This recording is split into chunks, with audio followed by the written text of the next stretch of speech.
Hello you beautiful people, I hope you had a great weekend. My name is Alex, and in this video I'll tell you about 69 foreigners denied entry into the Philippines, 2 more foreigners arrested for separate reasons, a manhunt is on its way for Alice Guo, and is she still in the Philippines? This Philippines island has topped the list of 7 must-visit places in Southeast Asia, and much more. Starting off with the exchange rate, right now 1 USD is equal to 58.41 pesos. If you guys are enjoying these videos, take a second out of your day, hit that subscribe button. It's completely free. These videos do take me a long time, so I do appreciate it. Let's begin with our main story: 69 foreigners being denied. Philippines Bureau of Immigration has denied 69 foreign offenders from entering the country between January and June of this year, down from 84 during the same period last year. Among the 69 were 58 registered offenders, while others faced pending complaints or investigations. Most were Americans, with a few from the UK, Australia, Germany, Indonesia, and Papua New Guinea.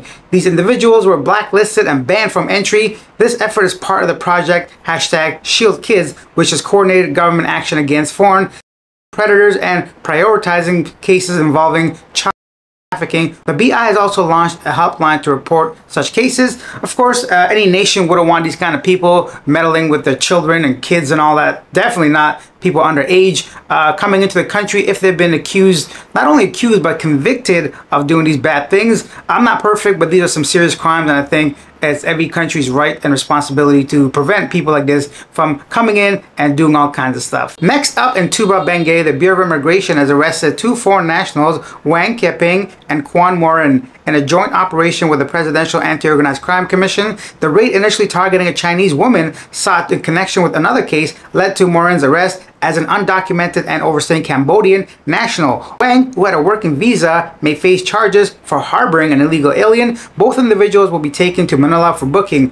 Whoa, I didn't know that, so I guess that's good news. Well, not good news, but it's new news for anyone that's harboring someone that shouldn't be in the country as well. So if any of your foreign peoples are overstaying their visas, it can get you in trouble as well. I guess I should start asking some questions next time I hang out with a bunch of foreigners. But all joking aside, yeah, man, I don't understand, especially the overstaying people. Extend your visa, bro. It's the Philippines, the easiest country to extend your stay. Go online, get a 2-month visa, and just keep extending it. It's only $60 for every 2 months. It's not that much. So I don't want to say $60 is not that much money, but when you consider the consequences, the repercussions, and the fact that you're staying in another country, $1 a day, you got to budget that into your travels, man. But yeah, keep up to date with your visa stuff, guys. And then an update on former Mayor Alice Guo. The Solicitor General filed before Manila Court on Monday a quo warranto petition seeking to nullify Alice Guo as the mayor of Bamban Tarlac. Interesting. I would have thought by now that would have been like an automatic guarantee, but I guess they still got to go through the proper procedures and channels to actually take that title away from her. The National Bureau of Investigation has launched a manhunt to locate Alice Guo. I quote, "We have an ongoing manhunt operation. Our men are doing their best," the National Bureau of Investigation Director Jamie Santiago said. There have been some reports of people actually seeing Alice Guo. I quote, "We were informed by our assets prior to the issuance of the warrant of arrest. There are some sightings in Bulacan," the NBI Assistant Director said. Interesting. I wonder if it's actually her or people that might look like her or resemble her, because I would have thought, personally speaking, I don't know why, I just have this feeling she's gone. I don't think she's no longer in the Philippines. There are some serious charges against her, and if she was innocent, you would think she'd come forward, and if she was guilty, I would have thought she would have been gone a long time ago. In some Philippines travel news, the Department of Tourism said that as of July 19th, the Philippines received 3.3 million foreign arrivals from January. Excellent news, because I think the target, I'm not sure what the target was, but before, last I saw, it was just around 4.5 million visitors. So that's good, right? We're on pace to break that record, hopefully. Speaking of tourism, a little bit of positive news, more positive news about Siargao being on a list of top places you must visit in Southeast Asia.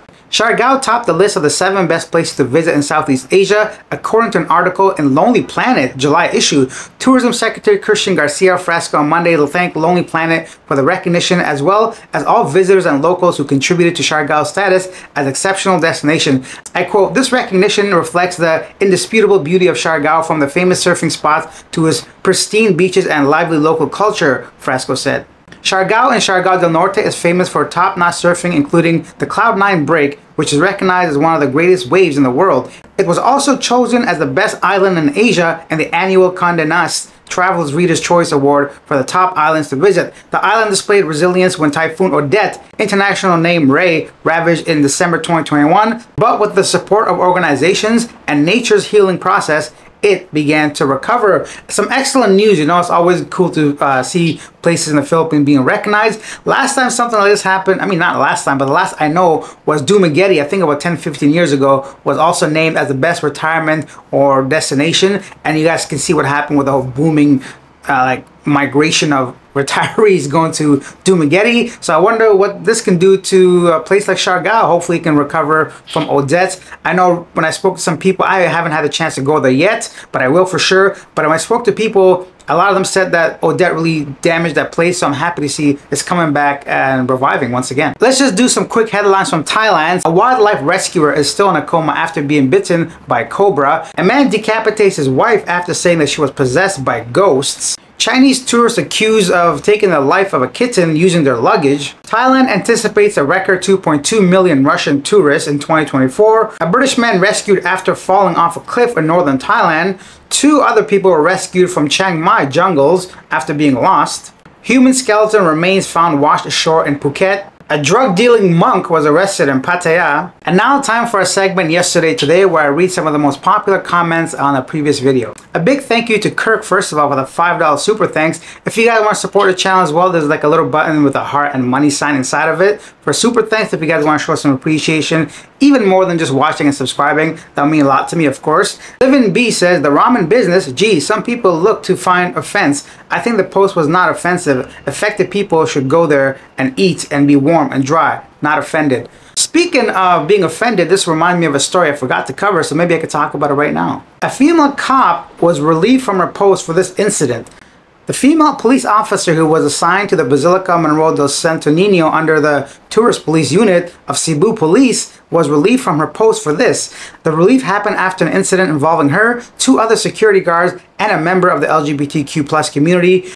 The police woman prevented Athena, the trans woman, from entering the church for wearing shorts and not carrying other valid IDs other than a passport. Video of the incident went viral online after it was posted by Athena. Police lieutenant said that the policewoman went beyond her responsibilities, noting that it was the security guard's task to identify who can and cannot enter the church. I quote, it was very clear that it was not part of their functions anymore. It was part of the functions of the security guard, and she was over passionate about it. In the viral video, Athena, who has been identified as a trans woman, can be heard asking the police woman and the security guards that she be allowed to enter the basilica. She says she just wanted to light a candle and say a prayer and to buy Saint Nino's image as she's going back to Taiwan, where she has been working as a teacher. She presented her passport telling the security guards and the police woman that she carried no other valid IDs. She is not, however, allowed to enter until she reportedly raised her. Look, man. Stuff like this annoys the hell out of me. For anyone that knows more about the story, because I don't speak Tagalog or Bisaya, so I don't have the full understanding of the story. For me, it seemed like they denied her entry because she didn't have, or he didn't have, a valid ID. Bro, the passport is as valid as you can get for having ID. And I hate people like this, the police and security guards, where they power trip on stuff like this. I've been involved in stuff like this if you guys watch my regular channel as well. I know it's the rules and the law, but when it doesn't make sense, it's kind of annoying, especially when you're Filipino coming back from working abroad to see your hometown, to visit a church, and they deny you access for saying not having valid ID, which you have a passport. Like, I don't understand. I don't speak Bisaya, so if anybody can maybe clarify some of the stuff, I'm going to show you guys a video, whoever can speak, and maybe let me know afterwards what happened exactly. Hindi kay dili ko ang ako ang wakoy ID diri, ang akong ika-present ra, akong passport ra. Nganon dili man ko pwede makasulod sa simbahan. Nganon di man ko pwede makasulod sa simbahan. Again, wala koy ID kay wako diri. Ga shorts ko bagay mo present ko niingon siya nako ganiha. Wakoy laing ID, passport ra kay wako diri gapuyo. Ngano mo doon mahimo nga gusto ko mosulod sa Santo Niño. Niingon siya nako si Lady Guard magtapis ko kay ID. Wa man ko nakaunan ako nga nakoy password, wa koy ID. Mo to nga ni atras ko kay wala koy ID. Mo to kaunan ako na dalam din ako kong passport. Unsa man na si imong passport? Kani personal mo ta unsa imong gender das imong passport? Why is it you're talking about gender? Male, passport.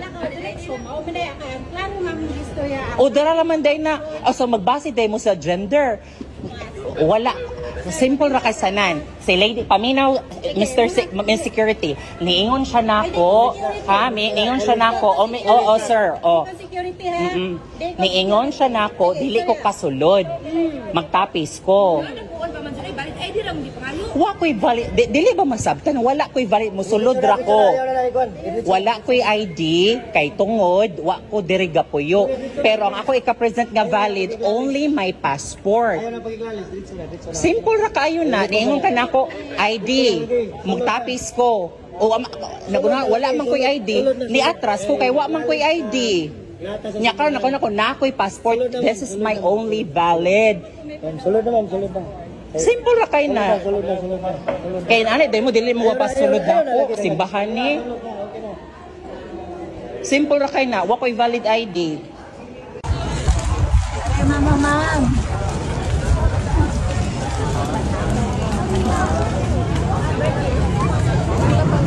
Lagi wala ko'y ID. We'll stop there. Thank you for watching. Subscribe to the channel if you enjoyed it. I'll see you guys next time.